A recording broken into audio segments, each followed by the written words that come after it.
I think there's a very real risk of a war between the United States and China centered on Taiwan, but not exclusively about Taiwan. In fact, much more consequential in the coming years. And I think the only way that China is going to achieve its stated, basically, or implicitly discernible goals of regional hegemony over Asia, the world's largest market area, essentially dominance of the world's largest market area, is, I think, through military force. And I'm happy to unpack that. And I think it's very important for market participants to understand that, because there's a tendency to think that that's like so too dramatic and doesn't really rack up and it's not economically rational. I actually think that's not necessarily true. All right, guys. Bang, bang. I've got Elbridge here with me. Bridge, I thought a great place for us to get started is all eyes are on the current events of the Ukraine-Russia conflict and now Hamas and Israel. How much of our attention should be focused there in what I would consider kind of short-term immediate conflict versus this long-term trade-off, which appears China playing this long-term game, potentially Taiwan being, part of that equation. And the United States almost has this tension between short-term versus long-term. You seem to have a very different opinion than most people on where we should be focused.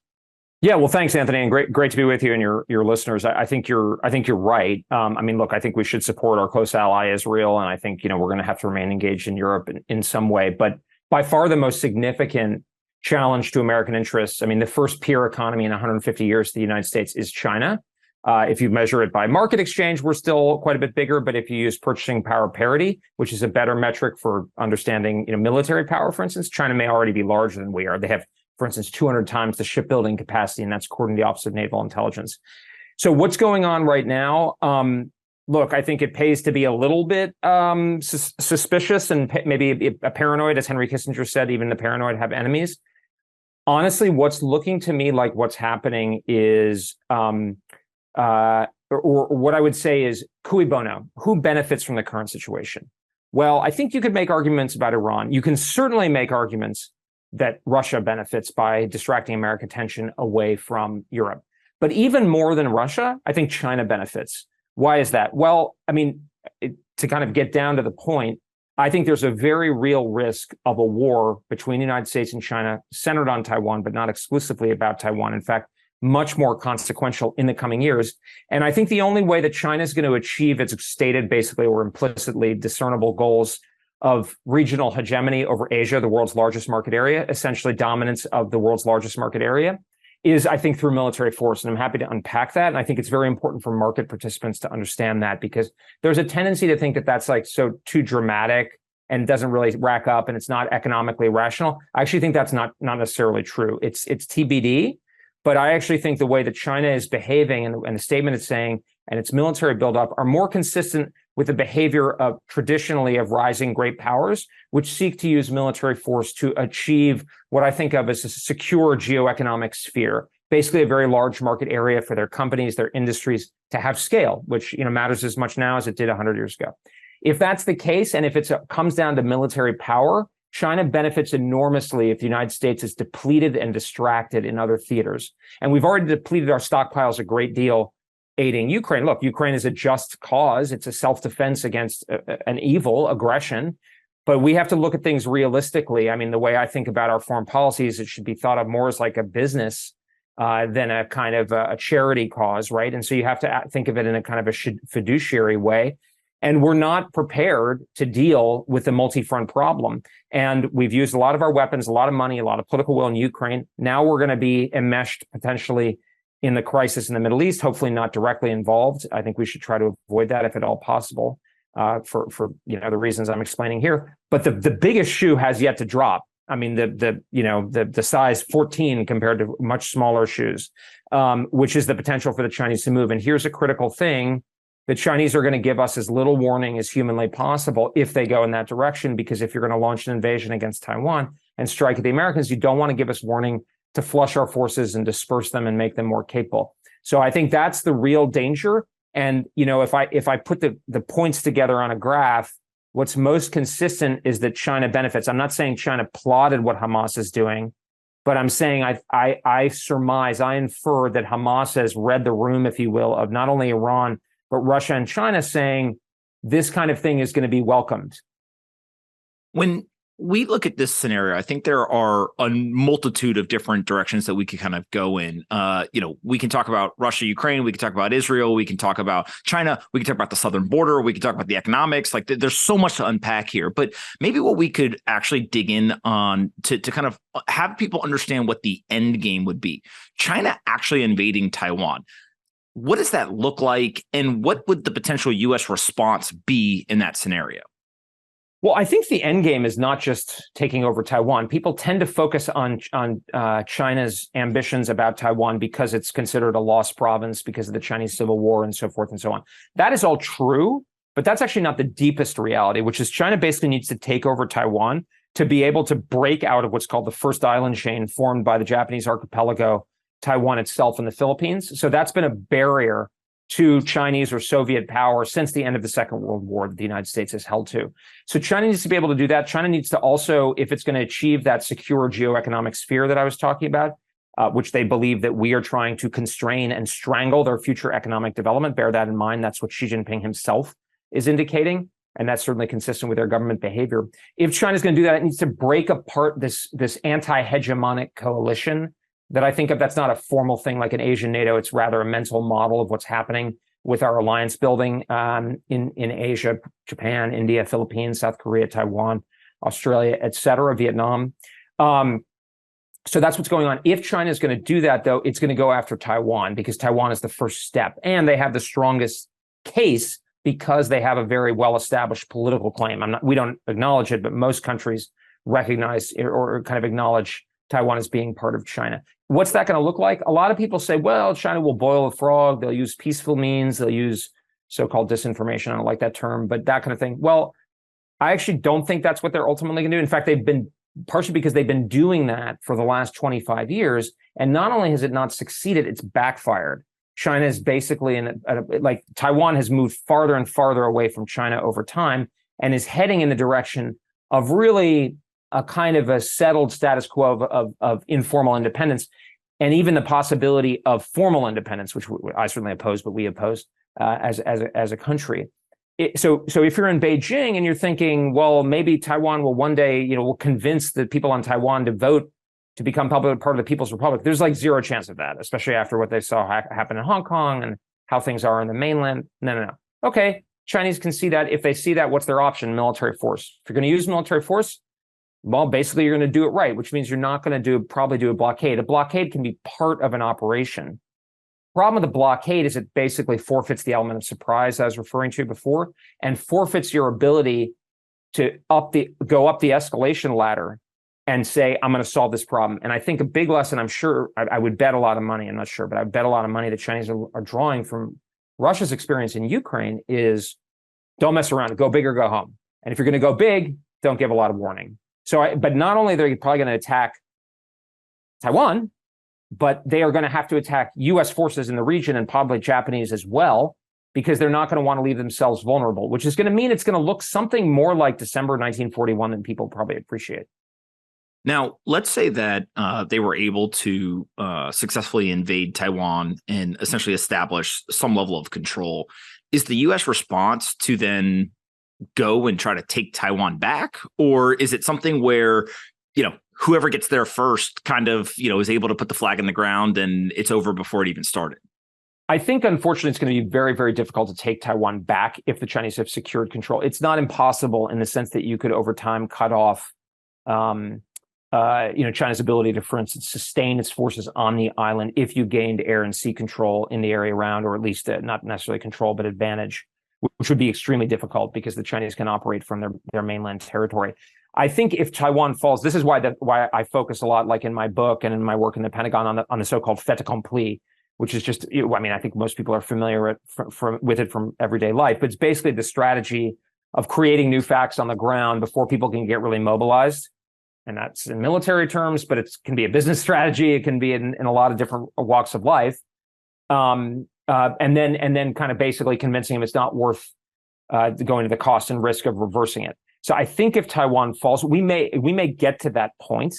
Unfortunately, I increasingly am afraid that our lack of preparedness and urgency, Taiwan's own lack of preparedness and urgency, Japan's slow pace, are leading to a situation in which it may become untenable, if not impossible, to defend Taiwan. But the key thing here, Anthony, is that the situation is going to be more grave and urgent and extreme if that happens. Why? Because China's goals are not merely limited to unification with Taiwan. I mean, they're talking about becoming the globally preeminent country and and I think it's a very reasonable inference to suggest their ambitions go far beyond. For instance, their military force development clearly envisions using military forces well beyond Taiwan. And that's a very costly signal of what their future intent is likely to look like. And so in that case, I think we're going to have to really triple down on Asia, because in that context, people in like Japan, the Philippines, and Hanoi, Australia are going to say, wait a minute, I was prepared to stick my neck out to work with the Americans to balance China because I thought it was prudent. I thought they were the big dog. But now it looks like China's actually the big dog. Maybe I'd better cut a deal. And that's human nature. It's only rational. And that's going to be a very, very difficult thing to push against in that context. So that's a lot of the urgency is why I'm trying to say, look, let's not I mean, I know this is more a commercial audience, but in the policy world, I'm really saying we got to focus on Taiwan, because if we lose it, it's only going to get worse. I think implicitly in a lot of people's mind, there's an idea that if Taiwan falls, the Chinese will kind of stop there. And I just don't think that comports with either their behavior or human nature. What is the impact of something like that on financial markets, on global trade? Obviously people focus very much on the superconductors and TSMC, but there's obviously other impact as well. How do you think about, okay, if China was successful here, how does America respond from an economic standpoint, and what would investors need to be paying attention to? Today's episode is brought to you by Trust and Will. I've gone through a number of different changes in my life over the last few years. I got married, I had a kid, and I had to start thinking about how could I ensure that my wife and my child would be okay if anything ever happened to me. That's where trust, wills, and estate planning come into play. Now, most people, what they do is they get introduced to a friend, an uncle, or someone in their local community. It tends to be someone who's really expensive, a lawyer, an accountant, or somebody who does estate planning, and they just simply are using a one-size-fits-all template and just telling you, pay me thousands of dollars, and I'll use the same thing for you as the guy down the street. But that's not what Trust and Will does. They have a trusted online estate planning product that starts as low as $159, which allows you to now protect your legacy from the comfort of your own home. Leverage their excellent customer support, available via phone, email, or chat. They have thousands of 5-star reviews and a rating of excellent on Trustpilot. It takes most people 20 to 30 minutes to complete their estate plan with Trust and Will. And not only that, but if you go to trustandwill.com/pomp, you'll get 10% off. Plus, you'll get free shipping of all your estate planning documents. So go to trustandwill.com/pomp and make sure you get an estate plan in place. Whether it's for you or one of your loved ones, having a trust and or a will can literally be the difference between someone being taken care of and someone not. Go check them out today at trustandwill.com/pomp. I think it has enormous ramifications for commercial people of all kinds. And I think I think the semiconductor issue is helpful in kind of in concretizing that, but it's way beyond semiconductors. Just to be clear, I would not defend Taiwan just for semiconductors. Like, better to offshore and figure it out and maybe go on rather than risk World War III. The problem is it's much more than that, because I think, again, going back to what does China really want and what do rising great powers tend to want, is that secure geoeconomic sphere. What does that mean for market actors? It means the center of the economic world is no longer the United States. It's no longer New York City and Silicon Valley and regulators in Washington. It's China. It's Beijing. It's Shanghai. It's Wuhan. It's Guangzhou, whatever, it's Hong Kong. That is the future that China wants. Why not? Why wouldn't they want that? That's pretty awesome. Then you have, basically your standards become common. Your companies get favored in commercial flows. You get the scale advantages of selling to the world's largest market. You get to use sanctions. I mean, we go around and we throw sanctions on Swiss banks and yada, yada, yada. And they have to fall in line. Why? Because you can't afford to get blocked out of the American market or be prevented from using the dollar. That's the future I think the Chinese are ultimately trying to supplant us from. And if they seize Taiwan, that's a major step. It's not the end of the story, I don't think, but the story is going to be a lot sadder and more difficult at that point. But that's the future and I think you can basically see that because people talk about decoupling. Like, the Chinese are already trying to decouple from us, and they're trying to create a parallel economy. They're trying to basically, we're starting to see de-dollarization. I know there's a lot of debate about the dollar and exactly, the downsides of the Chinese to using a reserve currency now.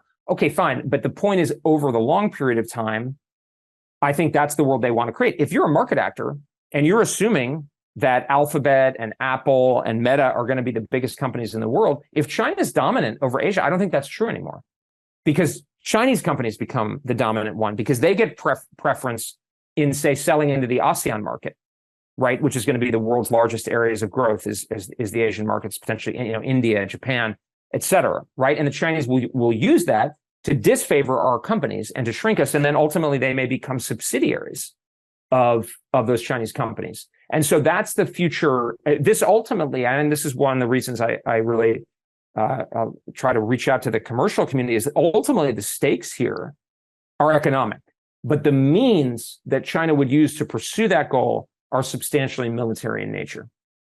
If I was to have this conversation with you 5 years ago, I think that the kind of economic and investment community would tell you, invest in China. It's fast growing. It has all this opportunity, get on the trend of growth, and the returns will follow.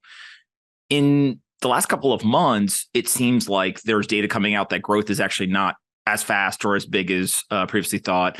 There has been a number of issues in the debt markets and the real estate markets. There's been collapse of very large companies. There have been executives who have been, either surveilled or kind of taken under control of the CCP, et cetera. How do you think about China's kind of economic, positioning today versus maybe what the promise or the thought process was, 3 to 5 years ago? Well, look, it's interesting. I mean, from a strategic point of view, I think we have to, it's almost like not reached that issue in the sense that I think we have to prepare for the downside risk from a strategic point of view of continued Chinese growth. So like, I don't make predictions. That said, kind of from a market point of view and just kind of getting into leaning forward a little bit on the issue, I personally think that China is not about to fall apart. I don't see the evidence for that. I see China slowing down. I mean, I see them, probably meeting the frontier in some areas. They've got structural issues with misallocation of capital and so forth. But on the other hand, there's an enormous and in substantial extent untapped human capital potential in China that's not at the frontier. I mean, maybe in Shanghai they're at the frontier, but like, this is not Japan. This is not a country that, in 1991 was at like top OECD levels. So they have a lot of headroom for growth. And frankly, some of what they're doing, I mean, the fact that they're not doubling down on the property sector, and I'm not an expert on this, might actually be good because it would just like inflate the problem further. So the other thing is I tend to be a bit more dovish on economic measures. So again, this is the ultimate stakes. What we in China are ultimately in rivalry about is money, because money is what makes the world go round, but also it's what creates geopolitical and military strength. But at the end of the day, as Mao Zedong put it, power comes out of the barrel of a gun, right? So the guy with the gun will dominate the guy with the dollar. Now you need the dollar to get the gun, but at the end of the day, right? And so because that's linked, my sense, and this is not just because I focus on this issue, I've become increasingly convinced of this. The gun is dominant because economic sanctions don't coerce people very well. It's very difficult to use money to basically get people to do things that they really don't want to do. You can induce people to do things on the margin that they don't want to do, maybe kind of nudge them. But our experience with sanctions, including against the Russians, is they really don't work. So that's true of the Chinese, but it's also true of us. So what that means is I'm not as worried about building up economic sanctions because I actually don't think it's going to coerce China. Like if China invades Taiwan and conquers Taiwan, first of all, I'm very skeptical that we would put massive sanctions on them because it would like potentially blow up our own economy. But secondly, I don't think it would coerce the Chinese anyway. And by the way, I don't think the Europeans and the Middle Easterners and the Latins would go along, let alone the Russians would go along with it. But what that means is I'm actually I put less pressure on decoupling. Now I'm receptive or supportive of decoupling for our own reasons on our own terms, but that's different than saying it's necessary for our strategy. So what I would say for a market point of view is if you think you can, I focus on don't contribute to the Chinese military buildup, and we need to decouple on things that we really can't afford the Chinese to be able to like have a stranglehold, pharmaceuticals, semiconductors, et cetera. Okay, so that's a relatively narrow set of things. Otherwise, from my point of view, from a strategic point of view, people can go in there. Your point taken that there's more risk there just in terms of how the Chinese economy is doing. But I would just be, my advice is to say, look, that's me. I'm a kind of a realist. I try to look at things dispassionately. But if we get in a war with China, which is very possible, and tens of thousands, possibly more Americans are getting killed, how much do you want your business plan and your investment future to rely on China. I mean, I would put a heavy discount on that. So if there's something really lucrative or short term that's not going to get you crosswise, that's one thing. But if there's, if you're hoping that just things are going to be fine, I really don't think that's a very prudent investment. So you were very, very involved in creating some of the changes in what I'll call our defense or geopolitical strategy. What is your evaluation of America's readiness, both as a government from a strategic standpoint, but also from a warfighting capability standpoint, if we were 100% focused on being able to address this issue? So if we didn't have Ukraine and Russia, we didn't have Hamas and Israel, how ready are we for this at the current moment? We're not, as far as I can tell. I mean, it's all relative and it's a matter of degree, but, in a conventional war, the old expression, for want of a shoe, the kingdom was lost. You can have outsized effects because of relatively marginal advantages in capability or position or other things. So, the example of actually the Anglo-French, the French army was considered the best military in Europe in 1940, but the Germans proved to be better. They actually had fewer, I believe they had a smaller number of troops, at least total, mobilized for the offensive in the Battle of France. I'm not exactly sure, but basically they were able to break through in some key areas and the Battle of, I think, around Sedan, and then crossing some of the rivers in northern France. And that led to a collapse in the Anglo-French position with enormous strategic consequences that are far greater than like the narrow issue of the battle. And so that's very important. And that's what really, I think our strategy, we kind of know for instance, the Biden administration's defense strategy is quite similar from what I understand to our defense strategy in the Trump administration that really shifted us to focus on China and warfighting readiness for deterrence. So I don't think we don't have like a strategy problem at this point. I mean, we do have a strategy problem in the sense that like we need to really, really focus. But like what we're saying on the words on the paper is not the big problem. The big problem is the level of effort and concentration. And that's what sort of a big part of what I'm doing now is it's less like very theoretical stuff and more like focus. Because, you said something interesting, Anthony, which is, if Hamas weren't a problem, if Ukraine weren't a problem, I don't think we can wait for these areas to be settled, to be stable, because it probably is never going to happen. And also that obviously leads to an incentive, which is probably what's happening right now, to go to your original question, that Beijing and Moscow are trying to use conflagrations in these regions to tie us down and deplete us in what for China is the central theater. And of course, China is the key actor. Russia wouldn't be able to support its war effort if its economy weren't being propped up by Beijing, by China. So I think this is the issue. And I mean, one of the things that drives me crazy, President Biden, and this is true of many Republicans too, so this is not a partisan comment, but President Biden said, in mid-October on 60 Minutes that, we're America, we can do all these things. We can support Israel and Ukraine and everything else. And I was thinking to myself, like, you and what army? I mean, if you look at the budget, our defense spending is historic lows, and I'm not saying that it's realistic to expect us to dramatically increase defense spending in these contexts, but very little's been done to fundamentally change our defense industrial base. Our allies are moving slowly, if at all, with a couple of exceptions like Poland, to some extent Japan, Australia. So like the accounts are not adding up. And I always, to go back to my point about running things like a business, what business is successful? I'm not a business, I've never run a business, but like I thought it was pretty standard management practice that you pick a priority and you make sure that that's what you hit. Maybe you have 2 or 3 priorities max, but you really make sure you hit those things and you do it right. And you don't take major risk. And that's what's basically happening is we're doing good things in Asia, but it's more like moving, let's call it like a 30-degree angle. Meantime, China's military buildup is up like this. I don't know what that would be, like an 80-degree angle. And so it's like, it's like if you're a salesman in a company and you say, hey boss, I doubled my sales from last year, but your boss says, well, your competitor is doing 10x. That's that you're not doing well enough because it's all relative. And that's the fundamental problem. And especially when I think that Xi Jinping and Beijing have a lot of reasons for movement in this decade, if not sooner. I don't make predictions. I don't know what's in Xi Jinping's head, but they're actively exercising their military and trying to fix problems that they know they have. There's reason for them to think that if they wait around too long, the American military and the Japanese and Taiwanese military will get a lot stronger.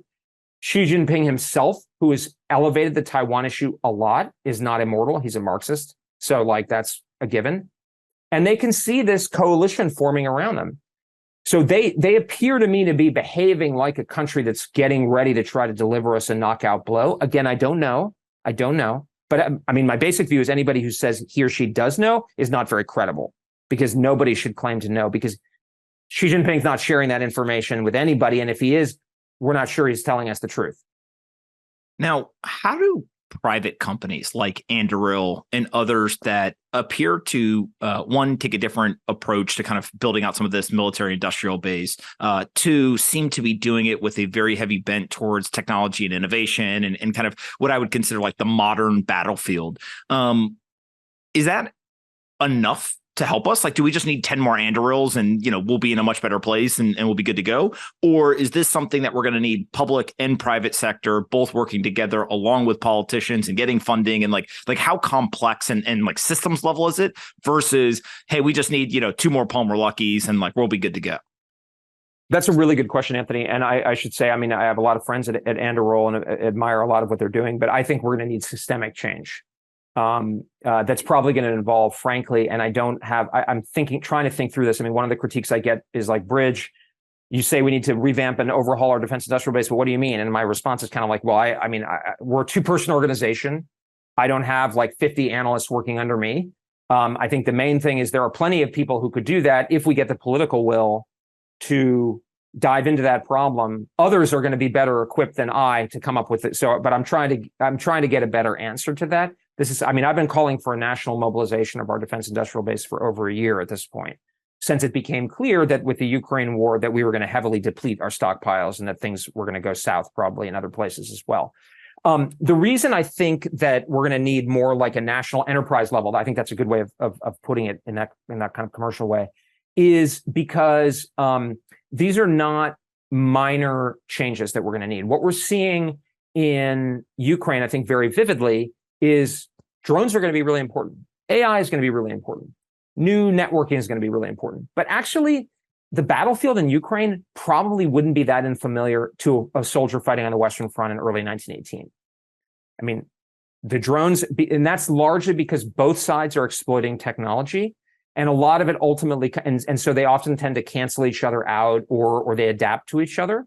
And so what becomes really important are numbers, attrition, and the way you employ the force, and then the advantages of position and resolve and so forth. So it's more old-fashioned. In that world, legacy platforms, as they're called, can be very useful.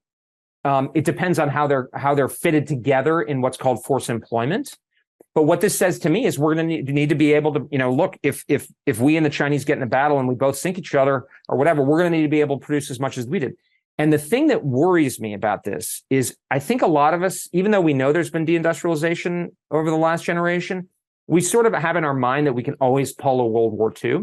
Here's the scary thing. In some ways, we are more like the Japanese and China's more like America in 1941. Why do I say that? And I'm saying it for effect a bit. It's not a perfect analogy because Japan was 10% our economic size and we're a peer of China. But Japan in 1941 had an exquisite standing military. It had had some of the best naval aviators in the world, an incredible navy, submarines. They figured out how to work torpedoes in shallow Pearl Harbor. The Zeros schooled us all over the Pacific for the first 6 months to a year. Here's the problem. We basically killed all those people. They killed a lot of our people, but then we had the world's largest industrial base, so we produced 100 more aircraft carriers.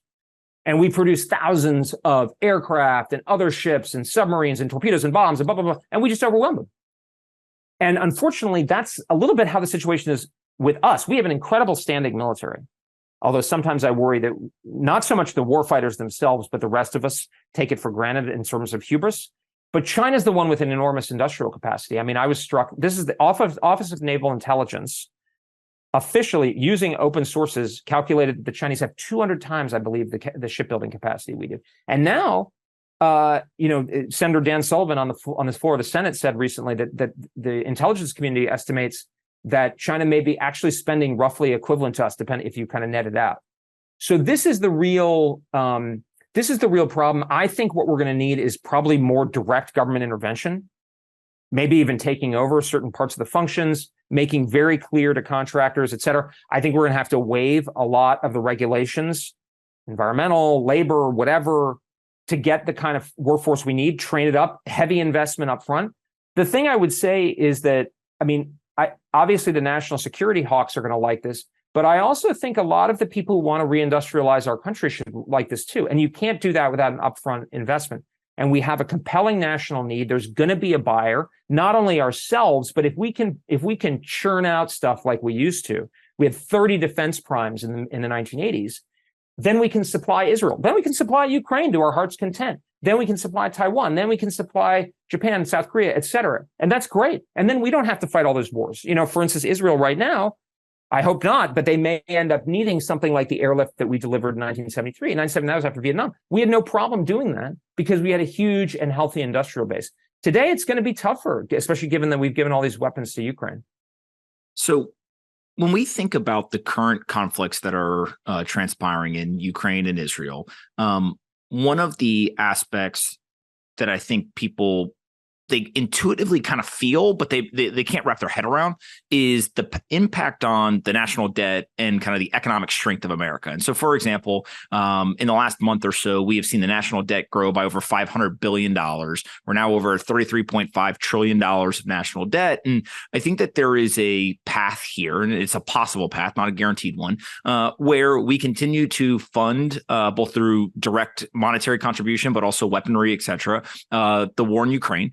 We then get involved with Israel and Hamas. And maybe there's even a world where, you know, with China, Taiwan, and kind of some of the stuff we've been talking about, there's more need for weapons and monetary support, et cetera. Now, Janet Yellen, Treasury Secretary, was recently interviewed, and she said, don't worry about it. We can afford to fund two wars.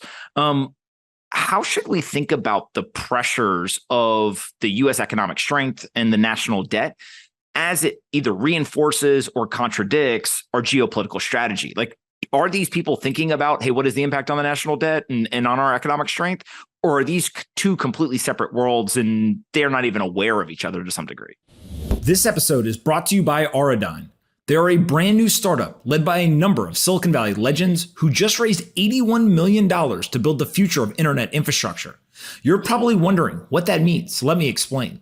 There are numerous new disruptive technologies that are being adopted simultaneously, from blockchain to artificial intelligence to zero-knowledge technologies. In order to ensure that these technologies thrive in this new world, we need new infrastructure, and that is where Auradine comes in. They just launched their first product line called Teraflux, which is a Bitcoin miner powered by the world's first 4-nanometer silicon chip technology. These air-cooled, single-phase and dual-phase immersion cooling miners have unrivaled speed and efficiency. They have superior uptime, and they leverage a brand new innovation called Energy Tune that allows miners to dynamically adjust the energy consumption and Bitcoin hash rate based on demand response needs of the electrical grids.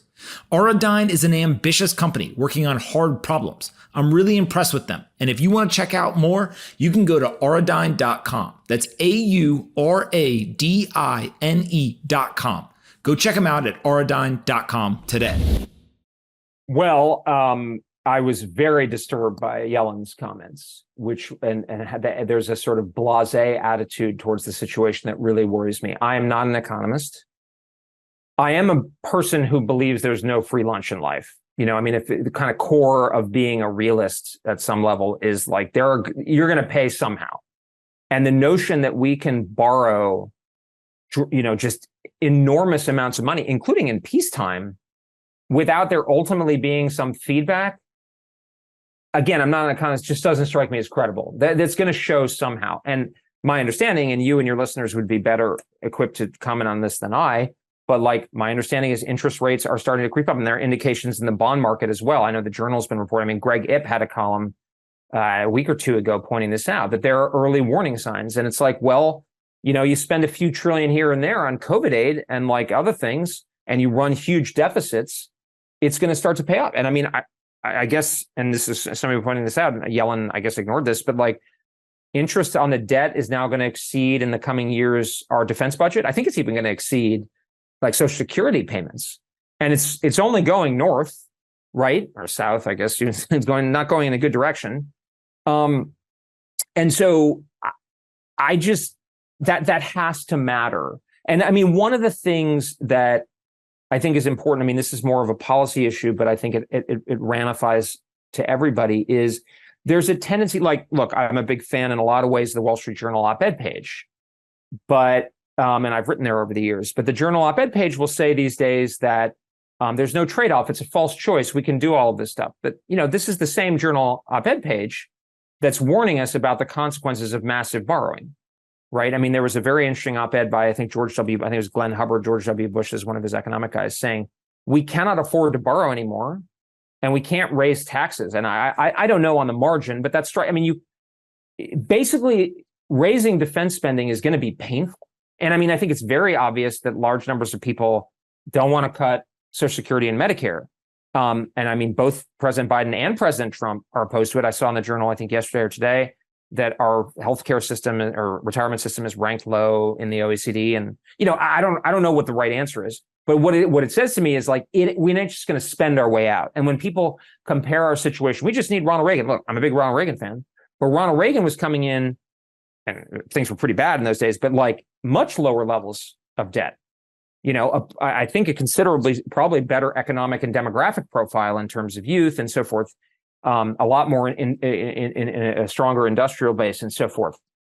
So I think that is a very, very serious issue. And I think there needs to be more attention to it. I do think we're going to have to spend more on defense and do the kind of things on our defense industrial base. But the first thing is, like, if you have a drinking problem, is step one is acknowledge your problem, right? And so when Janet Yellen's out there being like, no problem, that's what really worries me. You got somebody who's like coming in home at 3 p.m, completely blottoed, and is like, I don't have a drinking problem. Like that's when you really know that person has got trouble, and that's going to affect all of us. We've been talking a lot about conflicts elsewhere. If you look at the rhetoric that is being used, given the southern border, Trump building a wall, Biden not so interested, it seems like, in doing so. There is talk that, we have this migrant crisis all the way to the other extreme end that would describe it as an invasion. How does the southern border and the influx of people who are coming into the country play into what we're talking around geopolitics and kind of, again, economic strain? I think, is kind of how I think about it. Yeah. How does that play into this? That's a great question. I mean, look, cards on the table. I think we should have a secure southern border. I support a wall. Like, I think we should be able to secure our border and decide who comes in. And I generally am in favor of less immigration. I would want more skilled immigration. We could move towards something like what the Australians have, for instance.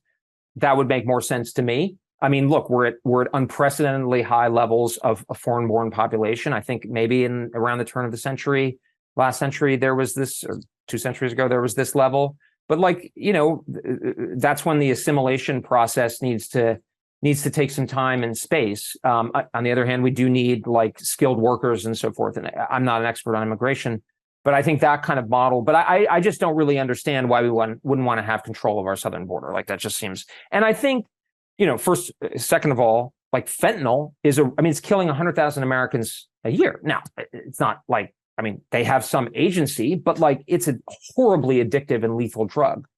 And if we can try to stem that flow a bit, we should do so. That is a national security issue. If it's killing 100,000 Americans a year, like, we should be trying to, so that's that should be a priority. Now that doesn't necessarily trade off against our other interests, but it's something that we should treat seriously and with respect, and more than respect, we should really do something about it. Now, part of that's treatment, part of that's dealing with the Mexicans and blocking the Chinese and the border. It's a multi-pronged thing, but that's something I've been trying to think through a little bit more, thinking about the defense and national security elements of it, but I think it's something we should be doing. I think more deeply, Anthony, I think there's this sense that a lot of Americans, I'm a Republican, I think particularly kind of, a lot of the new right, if you will, people who are against the establishment, I'm sympathetic to that. I mean, you always have an establishment, but I don't think our establishment in the last generation did a very good job. I mean, we had 2 failed wars in the Middle East, you had a financial crisis and deindustrialization of the American economy, and now we're in a situation where China might beat us in a war. Like, how did we get from 2000, balanced budget, unparalleled strength in the global economy, pretty healthy economy, low crime, pretty good. I remember, we're probably around the same age. I remember summer of 2001. The biggest issues I can remember in the news were this poor Chandra Levy, who was killed in Rock Creek Park in Washington, D.C., shark attacks like in Nantucket, and stem cells.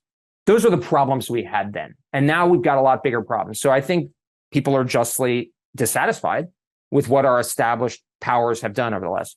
And I think part of that is on the border, people feel that there isn't a seriousness about addressing this issue, especially border states, but throughout the country, where it's like, hey, this is a huge issue and it's being imposed on us. And that's why, like the Ukraine, it's not logically a trade-off against Ukraine, but people can see that Washington, D.C. and the elite areas and these kinds of things, they're very concerned about Ukraine. And they can see that those areas are not very concerned about the border. And so I think that's where that linkage kind of comes from, is to say, hey, why don't you take my concerns seriously? And, that's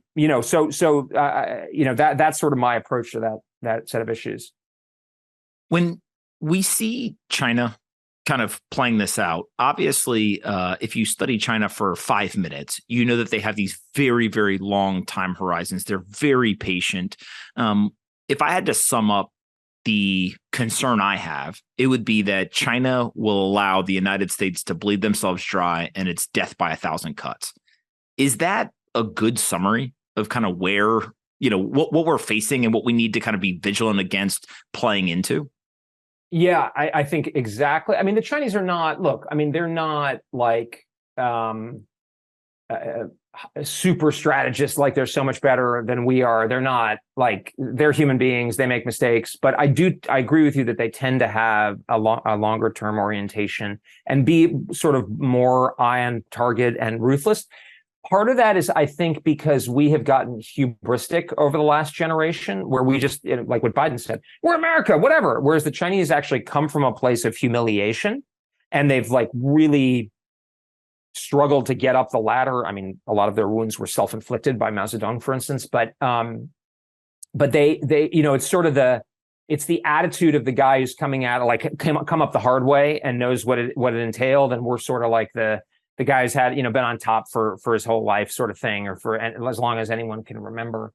The only difference I'd have with the death of 1,000 cuts, I think there's 1,000 cuts, then there's the knockout blow. I think what they're doing is, I don't know, I mean, it's not an exact analogy, but what was Muhammad Ali's thing against, that's actually not a good analogy, but it's basically like wearing us down, dulling us, we're kind of tired, we're distracted, and then boom, the knockout blow, because that's the only way you're going to do it. I don't think 1,000 cuts alone is going to do it. And that's what they're preparing. They're preparing their military for a knockout blow. Now, one other question I have is maybe like the quality and dependability of our intelligence. Mm-hmm. And I'll give you a couple of examples. And part of why I'm interested in asking you is, I believe that you sat on the Iraqi WMD commission. I was a staffer, but I worked full time. And so just like you've seen kind of the good, the bad, and kind of all the intricacies and all this stuff, right? And so the attack by Hamas in Israel, I think there's a lot of people saying, like, how did all of these intelligence agencies miss it? At the same time, if I think back to Russia, Ukraine, there was, half the people saying they're not going to do it. There was half the people saying they were going to do it. We were saying that they were going to lose. Remember that. We take a lot of credit now, but we got that part wrong. So anyway, go ahead. And I think that now we have all these amazing technologies, right? There's satellite imagery and like all these things that we're like, oh, this is amazing. How do you look at maybe our ability to provide and capture this intelligence that actually gives our leaders the information they need to make good decisions? Like, if you have bad information, you're going to make bad decisions. And so where do you think we are on that front? Sure. So my general view, and I wrote about this, 15, 20 years ago now, if people want to go back and see, I tend to actually be more lenient on the intelligence function because, yes, of course, they make mistakes, but bear in mind what we ask intelligence to do is, it's not like, hey, who's going to win the Super Bowl? It's like, what is like inherently uncertain problems that are where an adversary with an incentive to dissemble and dissimulate and deceive is operating, and how they might behave towards us. And the thing that I think, surprise, or at least not complete surprise, but what I would think of as like operational level surprise, is sort of endemic in the system. In the same way that probably in markets, it's like, there was plenty of information in 2008, but like people weren't acting based on the warnings, right? That's really the problem more. So Israel probably picked up a lot of the indicators that in retrospect can be put together. And this is even going back to Pearl Harbor, the signals and noise issue is, look, technology doesn't solve everything because the enemy knows that we have these technologies and then they act accordingly. So for instance, Hamas, apparently, from what I read, and I mean, surmising, they weren't using phones, or they may have spoken on phones that they thought would be tapped in ways that could deceive the Israelis because they're smart, unfortunately. And similarly with with China, I think what we need to worry about, and this is important for market actors, if people are thinking like, oh, I'm going to have a lot of warning if China moves towards an invasion of Taiwan, because what they're going to do, in fact, they've already been doing this. They're trying to normalize and essentially hide in plain sight. So they're making it hard for us to distinguish what's like a real indicator from what's just noise. And I mean, if you go back, it's a little bit, it's getting along. It was 50 years ago, unfortunately. Now there's the anniversary. Is the Yom Kippur War. But, the Yom Kippur War was a war that happened, the attack began. We already had satellite imagery. We already had the ability to listen in on, Arab, Egyptian, and Syrian communications and so forth, presumably. But we were still surprised. Why? Well, partially because the Egyptians did a bunch of exercises and then didn't attack. And so the Israelis said, nah, they're just doing another exercise. And we believed them. We went all kind of along with them, as I understand it. And I'm sure we had a similar view. But that's the kind of problem where surprise is still, and so I don't think we ever get, because the enemy is adaptive and your adversary is adaptive, and if they're weaker, they're going to adapt in certain ways. If they're stronger, they're going to adapt in other ways, et cetera, depending on what their goal is. I think we should assume that intelligence is always going to be an imperfect, really more of like an art probably than a science, because of these inherent challenges that it faces. My last question for you is, if you had to pick one or two actionable things that the United States could do in the next, 90 to 120 days, what do you think would be the two most impactful things that we could do to better address the China issue, but also kind of improve our standing on the global stage in terms of some of these conflicts? So it's funny you mentioned that. I've been thinking about that recently. And the answer I give is actually pretty much what you say, because a lot of this, again, if we get back to this, about the military balance and it's about, for want of a shoe, the kingdom was lost. It's very hard for me from the outside. That's a sort of a technical military question. And a lot of it gets into classified information I don't really have access to, or I don't have access to. So what I would say is, if I were empowered or I were advising, the king for a day or for a year or a couple of years, I would say, I want to answer the question that you just asked. What are the things that I can do now, I can do right now going forward, that will help make sure that I can defeat a Chinese invasion of Taiwan today, tomorrow, 6 months, a year, 5 years, 10 years. And I want to do all those things. And I'm going to empower the people who genuinely bring me solutions. I'm going to sideline or even fire and make examples of people who slow roll that. I mean, I'm just not to name names, but there's this guy, Frank McKenzie, former Central Command commander, big guy who was trying to undermine this approach, who's now out in the public talking about how we need to get back in the Middle East. That's the kind of person I would say, no, that's not what we need. I'm going to reward people. And I'm going to, do I need to call the president to say, activate the Defense Production Act, waive regulations on the environment, on labor, on blah, blah, blah, blah, whatever, the federal code. We need to get this done like yesterday, and I'm not going to let it stand in the way. And that is what I would do. And I think that kind of urgency and credible signal of priority, because I think a lot of what's going on right now is people see the gums flapping, that they don't really believe that that's the priority. What's the priority? Ukraine was the priority. If you solve the Ukraine problem, you got kudos, And now maybe if you're helping on the Israel problem, that's how you get kudos. And so it's constantly going to the back of the line. And again, who benefits? China. So that would be my that would be the way that I would go. I continue to believe, we are pressing our luck, but I continue to believe that we can deter a Chinese attack, because if they think they are going to fail, I don't think they're going to do it. Bear in mind that Mao Zedong never attacked Taiwan, despite wanting to, because he knew he would fail. So I believe it's possible, but we are really pressing our luck, and the hour is extremely late. Where can we send people to find you online or find the book? Sure. Well, thanks a lot. I mean, the book is called The Strategy of Denial, American Defense in an Age of Great Power Conflict. It came out 2 years ago, but actually I was talking to my editor earlier today. I think it's actually more relevant now than it was then. So I think hopefully of interest, you can find on Amazon or at Yale University Press. I'm on Twitter or X at Elbridge Colby, my name. And then my partner and I run a nonprofit focused on great power competition called the Marathon Initiative. I have all my appearances and everything there. Articles I've published, et cetera. If people haven't had enough, if they want some more, they can go there.